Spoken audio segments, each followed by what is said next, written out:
Salam sejahtera untuk kita semua. Assalamualaikum warahmatullahi wabarakatuh. Om Swastiastu, Namo Buddhaya, salam kebajikan.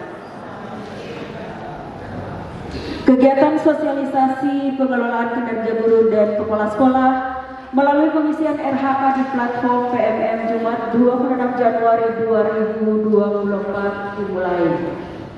Yang kami hormati narasumber kita yang sudah berkenan hadir pada saat ini, Bapak Josi Sera, SPD. Yang kami hormati Bapak Kepala SMK Negeri 1 Kupang, Bapak Ibu Ketua Unit Kerja dan Sekretaris, serta Bapak Ibu peserta kegiatan sosialisasi yang kami banggakan. Kita akan memulai kegiatan kita hari ini dengan doa. Untuk itu mohon kesediaan Ibu Lani Kuhurima untuk memimpin kita. Salam. Assalamualaikum warahmatullahi wabarakatuh. Om Swastiastu, Namo Buddhaya, salam kebaikan dan salam sejahtera untuk kita semua.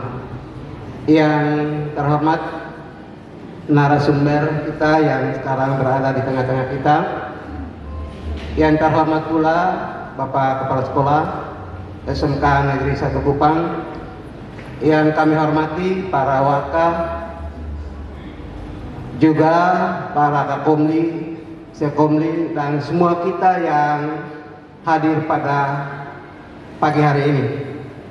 Izinkanlah kami melaporkan kegiatan yang berlangsung terkait dengan platform mengajar kita pada SMK Negeri 1 Kupang. Latar belakang berdasarkan surat edaran Direktorat Jenderal Guru dan Tenaga Kependidikan Kementerian Pendidikan, Kebudayaan, Riset dan Teknologi nomor 2019/B-TB1-06.03/2023 tanggal 26 April 2023 tentang pemberitahuan penggunaan platform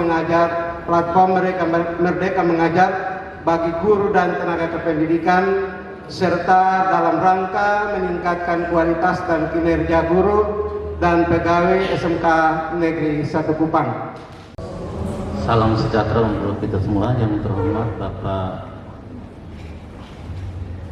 Yohanes Seran Klau sebagai narasumber untuk kegiatan sosialisasi pemanfaatan PMM dalam rangka untuk peningkatan kinerja guru dan kepala sekolah, yang mana sudah menjadi satu tuntutan bahwa kita juga harus berubah. Kita tahu bahwa raport pendidikan sekolah kami, raport mutu sekolah kami kemarin itu masih merah untuk pemanfaatan PMM ini. Jadi saya harapkan lewat sosialisasi yang dilakukan oleh Bapak Yohanes, kita bisa dapat mengikuti dengan cermat agar ke depan hasil dari raport mutu sekolah kita sudah menjadi lebih baik.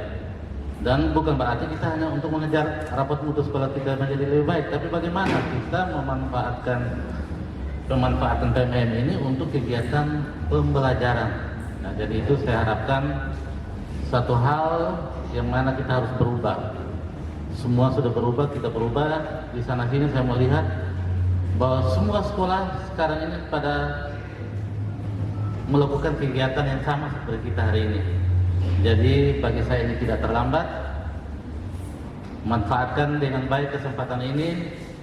Kegiatan ini hanya sehari, tetapi paling tidak dengan kehadiran Bapak Yohanes ini bisa kita waktu-waktu berikut kita bisa membangun komunikasi kalau memang ada kesulitan-kesulitan atau hal-hal lain yang memang mungkin kita perlu konfirmasi. Jadi itu saya mohon kesediaan Bapak. Jadi tidak berakhir hari ini, tetapi ini merupakan awal dari pertemuan kita untuk kita menjadi mitra dan saling mengisi guna memajukan pendidikan di Kota Kupang khususnya dan NTT umumnya. Akhir kata, saya membuka kegiatan ini dengan memohon pada Tuhan Yang Maha Kuasa, kegiatan sosialisasi pengisian pemanfaatan PMM atau platform Merdeka Mengajar ini dengan resmi. Kiranya Tuhan beserta kita. Shalom, salam sejahtera untuk kita semua.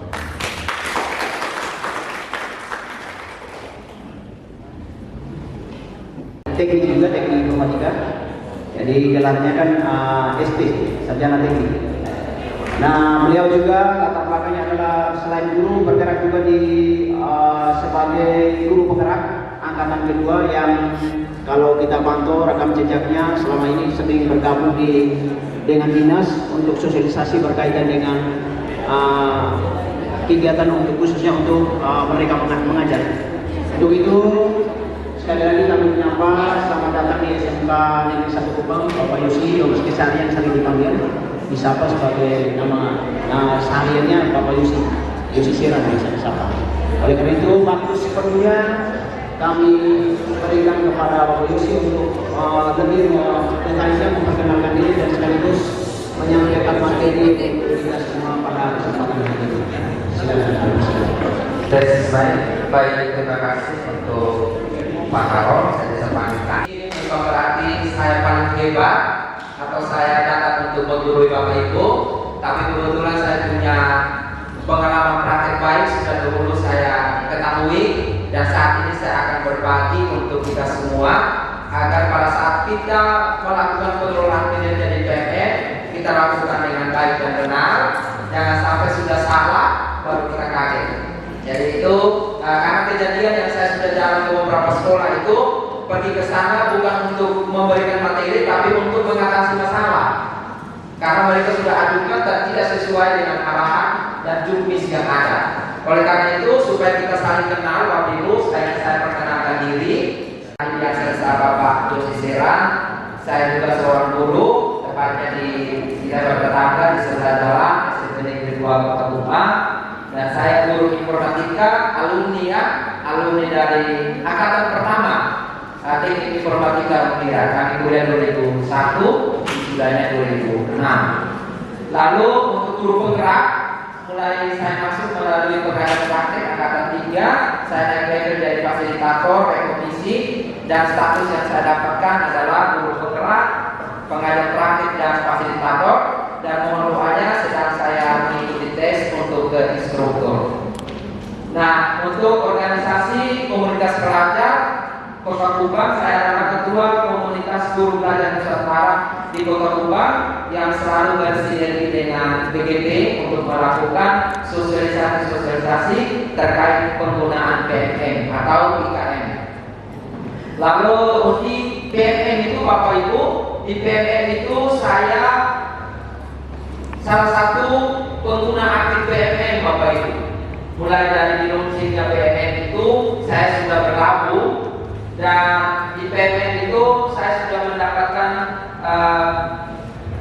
4 indikator sebagai penilaian aksi nyata karena saya sudah 43 sertifikat yang saya borong, dan itu mulai dari 2022 sampai ini hampir semua topik yang ada di PMM itu saya sudah sambung semua Bapak Ibu.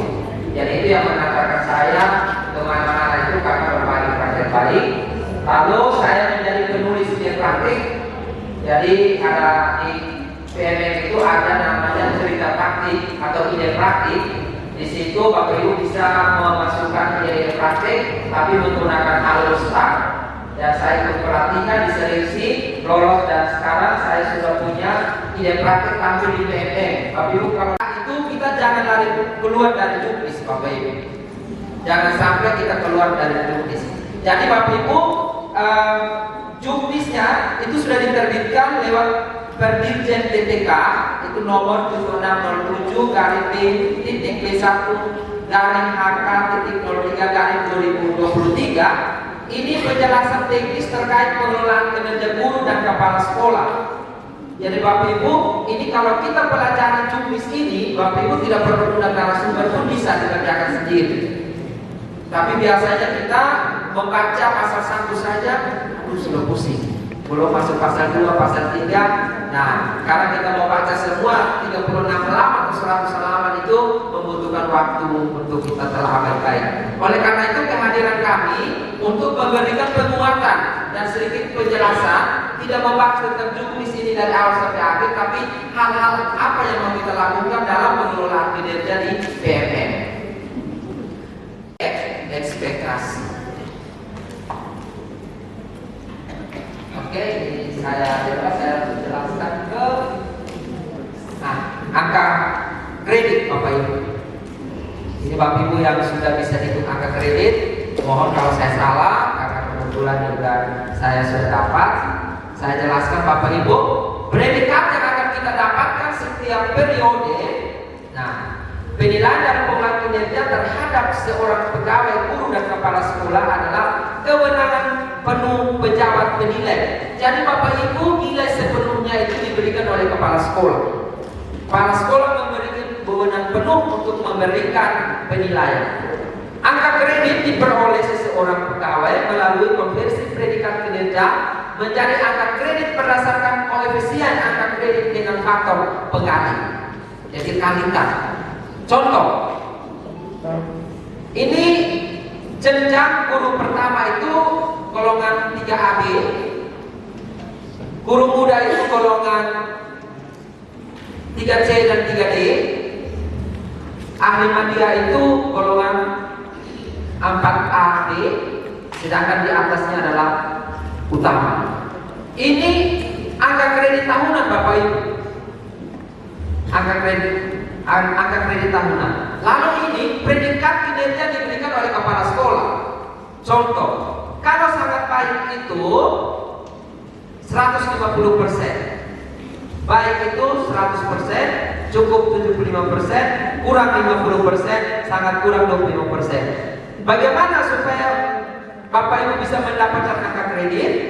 Contoh, seorang guru muda mendapatkan predikat kinerja sangat baik. Jadi dia guru muda itu dia sangat baik, maka akan mendapatkan angka kredit sebesar 25. Ini adalah angka kredit tahunan dikali dengan 150% sama dengan 37,5. Maka angka kredit yang dia peroleh adalah 37,5. Semuanya itu akan secara otomatis dihitung di aplikasi pengelolaan kinerja. Secara otomatis akan muncul di pengelolaan kinerja. Tadi sudah disampaikan ada 8 indikator ya. Yang mau saya tanya yang pertama, dari 8 indikator ini apakah kita memilih satu saja untuk kita kerjakan di semester pertama ini, atau bisa kita pilih lebih dari satu? Itu yang pertama. Kemudian yang kedua, apakah tidak sebaiknya dalam pengisian ini secara NJP sama seperti apa supaya paham, supaya nanti gaya hukumnya kan bisa oleh NJP. Dalam pengisiannya misalnya kita mau indikator apa itu, aktivitas interaktif misalnya, apakah nanti kan namanya pertanyaan perlu diberikan penjelasan. Kami dari MDP, kebetulan kami dari matematika, apakah kita harus sama hasilnya dalam satu MDP kelompok supaya memudahkan kita menyiapkan daya dukung nanti sertifikat, laporan atau seperti apa, supaya kami sama pemahaman atau masing-masing buat sendiri. Mungkin itu sebenarnya buat saya dulu kasih kesempatan yang lain. Terima kasih. Bebas sendiri. Tidak ada aturan yang menyatakan kita harus sepakat satu indikator. Tetapi lihat yang mana yang harus diprioritaskan. Nanti Bapak Ibu lihat dulu rapor pendidikannya ya, mana yang mesti masih ada yang merah, kuning. Kalau saya sarankan fokus pada yang masih kurang.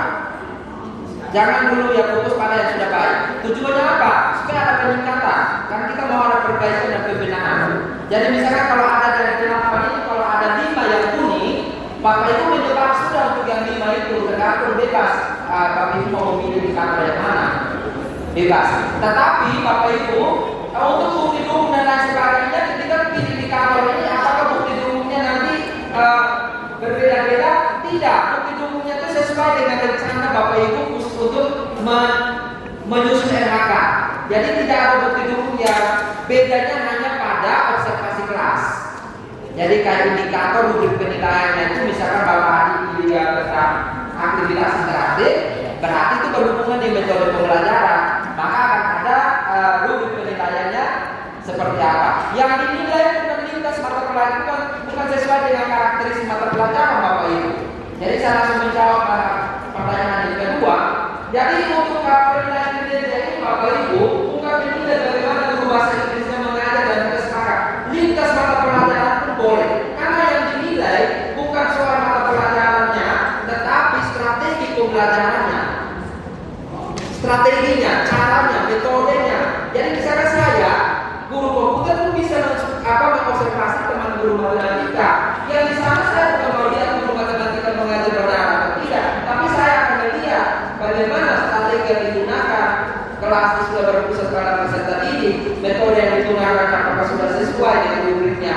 Itu yang akan kita cetak sesuai dengan checklist rubrik penilaian yang diberikan. Juknisnya itu sudah ada lampiran terkait rubrik penilaian. Tinggal nanti diambil dan disiapkan untuk setiap observer itu kepala sekolah dengan tim. Kan tidak mungkin Bapak Nixon sendiri yang melakukan supervisi untuk semua. Palingan dibantu oleh tim, ya, dibantu oleh tim yang nanti ditentukan untuk melakukan observasi dengan teman sejawat. Bisa juga tidak usah ada tim Bapak Nixon, teman itu bisa mengobservasi teman sejawatnya. Jadi nanti akan ada EHK, nanti saya akan jelaskan khusus tentang ini supaya Bapak Ibu bisa mendapatkan poin. Mudah-mudahan ini bisa menjawab pertanyaan Bapak Ali. Jadi untuk indikator 8 itu bebas memilih, tetapi fokus pada indikator yang perlu diperbaiki dan dibenahi sesuai dengan rekomendasi lapor pendidikan. Terus yang kedua, tidak harus sesama MGMP untuk menyepakati untuk menyiapkan bukti dukung yang sama, tidak usah karena tidak ada hubungan yang bukti dukung yang harus sama berkarakteristik mata pelajaran, tetapi ini lebih pada bagaimana merancang pembelajaran yang berpusat pada peserta didik menggunakan metode atau pendekatan strategi yang sesuai. Penjelasan ini Pak soal pelatihan mandiri. Kebetulan kami selain di sini kami juga ada ngajar di sekolah lain dan tuntutan dari pihak sekolah bahwa kami harus masuk pelatihan mandiri, kemudian sampai ke aksi nyata. Dan pengalaman kami 2 kali kami mengajukan aksi nyata kami ditolak di PMM.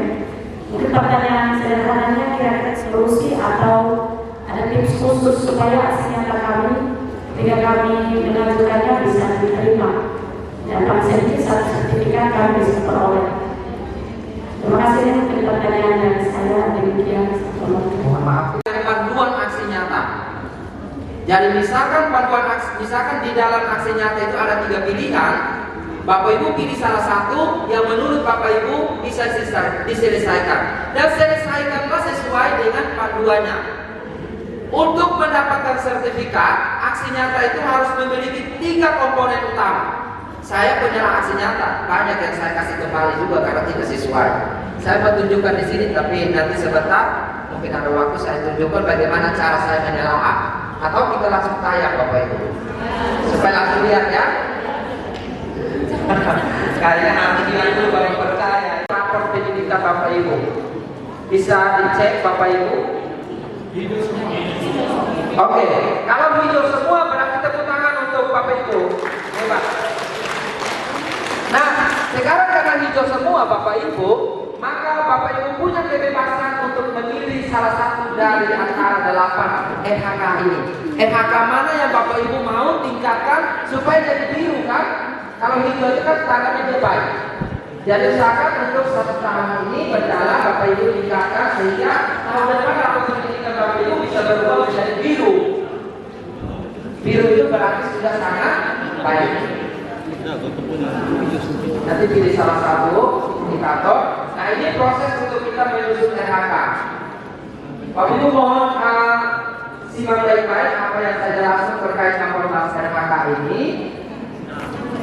Yang pertama, meningkatkan kompetensi melalui peran sebagai partisipan kegiatan seminar, loka karya, konferensi, simposium, dan atau studi banding lapangan yang diselenggarakan di bidang pendidikan sama dengan 4 poin. Satu kegiatan setara 4 poin, sertifikat itu maksimal 8. Jadi untuk satu RHK ini Bapak Ibu bisa menaikkan apa yang didukung apa yang Bapak Ibu siapkan di RHK yang pertama ini. Ini yang terkait sertifikat. Sertifikat itu berupa sertifikat yang diambil dari kegiatan semacam webinar. Webinar dan sertifikatnya itu dikeluarkan dari lembaga organisasi yang terpercaya. Jangan sampai karena kita ngurus sertifikat, segala macam webinar yang di-share kita ikut. Terus diminta kita untuk daftar berbagi ke grup-grup, lalu diminta untuk donasi dan lain sebagainya, terus Bapak Ibu ikut. Artinya ada kejadian yang orang punya uang lenyap itu gara-gara webinar juga. Hati-hati webinar sekarang. Saya sarankan Bapak Ibu kalau mau webinar lewat PMM saja. Itu semua organisasi terdaftar di PMM itu memiliki legalitas untuk melakukan webinar. Jadi sertifikat yang dikeluarkan dari PMM itu semuanya itu legal. Ya, nanti saya tunjukkan bagaimana cara kita mengikuti webinar di PMM. Ini saya tunjukkan Bapak Ibu supaya tiap hari tidak usah lagi yang ikut yang share-share di grup, fokus di PMM saja. Saya buka ya Bapak Ibu ya, internal sekolah. Lalu poin 3, meningkatkan kompetensi melalui peran sebagai peserta coaching atau mentoring pengembangan kompetensi oleh guru. Nah ini yang terjadi miskonsepsi. Karena guru itu bilang, saya selama ini menjadi mentor, menjadi coach untuk guru-guru. Tetapi yang di sini Bapak Ibu, dia harus contoh, saya diminta untuk memberikan coaching klinik bagi peserta calon guru penggerak untuk bagaimana cara mengisi essay atau tahapan mengajar atau wawancara. Atau saya diminta untuk menjadi coaching klinik untuk apresiasi atau GTK, berapa kali saya diminta. Nah, saya punya sertifikat menjadi coach. Nah, ketika saya berperan untuk memberikan coaching klinik kepada Bapak Ibu dan durasi 2-3 jam, itu yang dikatakan Bapak Ibu sebagai peserta coaching. Nanti Bapak Ibu undang, oh kita undang misalkan narasumber yang coachnya untuk kasih kita tentang ini. Nah, itu kegiatan itu bisa dilakukan di komunitas belajar. Bukan kita duduk-duduk saat ini, oh kamu jadi coachnya, saya jadi coach. Kita buat diskusi 2-3 jam, kaget, oh sudah sertifikatnya Bapak Kepala Sekolah keluar dulu. Tadi saya sudah jadi coach untuk ibu ini jadi coach. Terus bahas apa tadi? Ya kami tadi dosen-dosen bahas sekali. Melihat poinnya besar, jadi kita memilih ternyata beban pertanggungjawabannya sangat susah. Ya. Untuk itu saya minta, saya tidak mau bersepakat karena kemampuan kita kan berbeda. Jadi saya memberikan wawasan.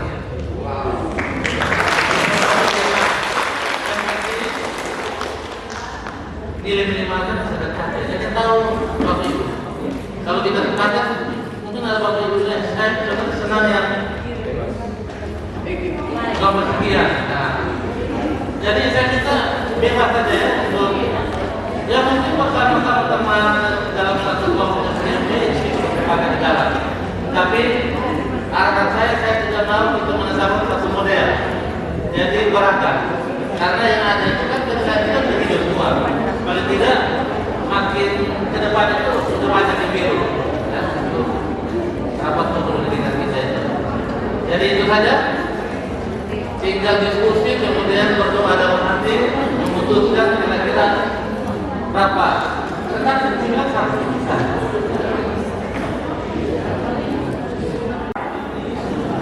Yang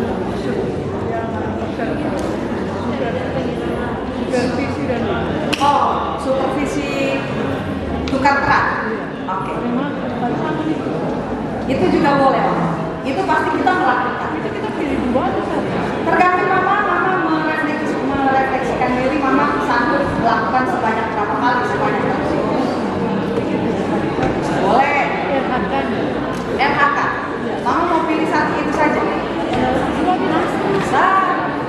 Kalau satu berarti perbanyak di kuantitasnya. Targetnya berapa kali. Tapi kalau RHK-nya cuma dipilih satu target pelaksanaan, berarti harus dipilih RHK yang lain kan? Supaya mencapai target minimal 32 kali ya, Mame? Bisa dipilih dua. Ibu coba bisa kembali di halaman tadi. Sudah dimulai di halaman pertama. Scroll ke atas lagi. Ya, ini pengembangan dokumen. Ibu sudah memilih target pembelajaran di sebelumnya? Sudah ya? Ibu sudah memilih pilihan apa? Disiplin positif? Oh, metode. Baik.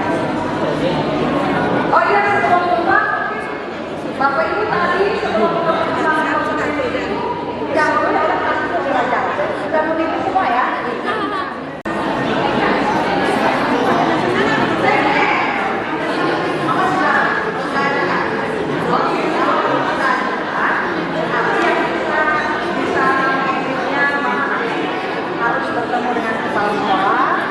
Jadi yang bisa membaca itu dari lamannya kepala sekolah, yang bisa diedit di lamannya kepala sekolah. Jadi kita punya sudah kelihatan lagi.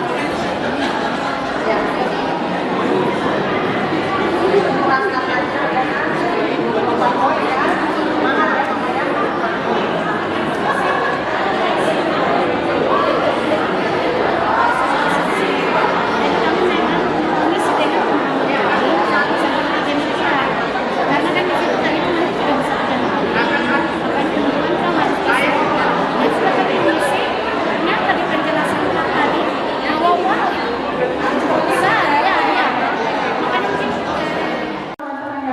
Selamat sore, semangat pagi. Pagi luar biasa tentang menikah sore hari ini dan diberi pelatihan yang tidak membuat kita ngantuk ya. Tidak ada bapak ibu yang terlihat santai dan rebahan. Kami semua begitu serius dan luar biasa mengikuti kegiatan. Bahkan saya waktu terkada yang kami bilang ibu bilang habisnya jam begini. Nah itu tanda bahwa memang ini antusias dan luar biasa dari keluarga besar yang serta dari satu teman. Tepuk tangan dulu untuk semangat kita semua pada sore hari ini. Dan pada saat hari ini kita tiba pada acara penutupan yang diberikan, yang saya hormati Bapak Mikson, Kepala SMK Negeri 1 Kupang, Bapak Karol, Bapak Ibu Wakil Kepala Sekolah, dan teman-teman hebat semua. Semangat pagi! Saya merasa bahwa semangatnya masih pagi Bapak Mikson. Kalau bisa kita sampai jam 6. Tapi terima kasih, hari ini saya punya pengalaman baru peserta terbanyak di satu sekolah yaitu 100 lebih. Biasanya sekolah-sekolah kecil itu 40, 20, 30. Tapi hari ini saya bersama Ibu Yus bisa berada di tengah-tengah Bapak Ibu 100 berapa Bapak Muhammad? 160 kan?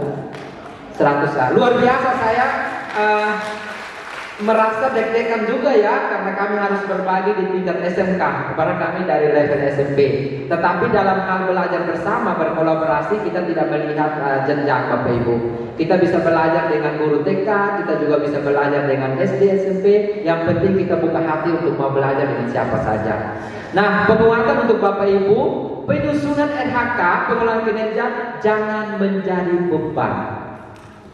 Karena hal ini disederhanakan agar pekerjaan kita menjadi lebih simpel. Rencanakan sesuatu yang simpel, minimalis, tetapi tercapai. Jangan kita merencanakan sesuatu target yang besar, tetapi tidak bisa dicapai. Mari mulai start 32, naik 36, atau cukup 40. Bagi Bapak Ibu yang mau sampai 100 boleh. Tetapi ingat Bapak Ibu, rekam digital kita di Kemendikbudristek akan diukur melalui platform Merdeka Mengajar. Semua penilaiannya kembali kepada sekolah, tetapi rekam digital kita akan tercatat di aplikasi PMM. Pengelolaan kinerja kali ini Bapak Ibu sebenarnya tidak sulit karena kita sudah lakukan selama ini. Ini hanya sebagai bentuk dokumentasi digitalisasi. Jadi aktivitas kita semua itu direkam secara digitalisasi. Jadi mari Bapak Ibu, miskonsepsi ataupun pemikiran seperti yang saya dengar bahwa ini kita hanya buruh sertifikat. Bapak Nixon, kemarin saya buat webinar kolaborasi dengan Bapak Ibu, sebelumnya izin dulu menyapa selamat sore Bapak Kepala SMK Negeri 1 Kupang dan Bapak Ibu hebat semua yang ada di sini yang masih bertahan, masih lengkap, masih segar, masih semangat untuk belajar sampai dengan detik ini. Kalau dari saya terkait dengan kegiatan hari ini selama membersamai Bapak Ibu, walaupun waktunya tidak lama, saya melihat bahwa semangat dari Bapak Ibu yang ada di ruangan ini mengalahkan 7.000 orang. Tepuk tangan dulu untuk Bapak Ibu ya. Ya. Jadi yang ada 160 tapi semangatnya 7.000 orang Bapak Ibu. Terbukti sampai sore ini, senyumnya masih segar, masih seperti tadi pagi saya datang, melihat senyum Bapak Ibu masih seperti tadi pagi. Itu menandakan bahwa sebenarnya dalam diri Bapak Ibu itu sudah tumbuh yang namanya penggerak. Itu sudah ada. Walaupun tidak ada label resmi bahwa saya adalah penggerak, saya adalah pembelajar sepanjang hayat, tetapi disadari atau tidak bahwa dalam diri Bapak Ibu guru kita itu sudah ada bibit itu sudah ada. Hanya tinggal bagaimana sekarang kita mau mengoptimalkan itu, mau memanfaatkan itu, mau menggunakan itu secara baik atau tidak. Seperti yang tadi dikatakan oleh Bapak Yosi bahwa jangan menjadikan RHK sebagai beban, tetapi bersahabatlah dengan RHK itu. Bergerak dari yang mudah ke yang tingkat kesulitannya naik. Mungkin kemarin memilih RHK-nya masih keliru karena memang belum memahami dengan baik. Hari ini sudah dapat penguatan yang begitu detail dari Bapak Yosi dan langsung praktek, langsung sudah tahu. So, RHK yang dipilih sudah dengan penuh kesadaran. Siap untuk diajukan, siap untuk disepakati, dan siap untuk dieksekusi.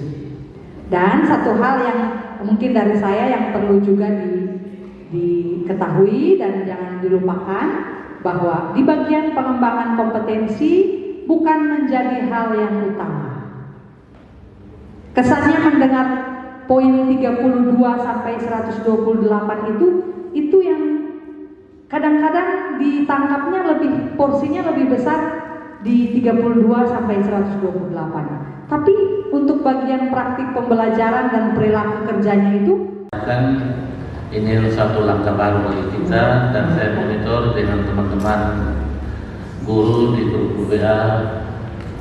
Kayaknya satu Indonesia ini lagi sosialisasi PMM ini ya, pada saat ini sekarang.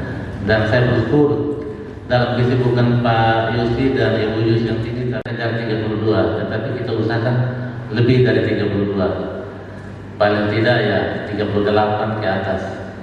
Dan ke depan saya harapkan pasti ada yang harus mencapai 100 RKH pada PMM pada SMK Negeri 1 Kupang dengan resmi kerana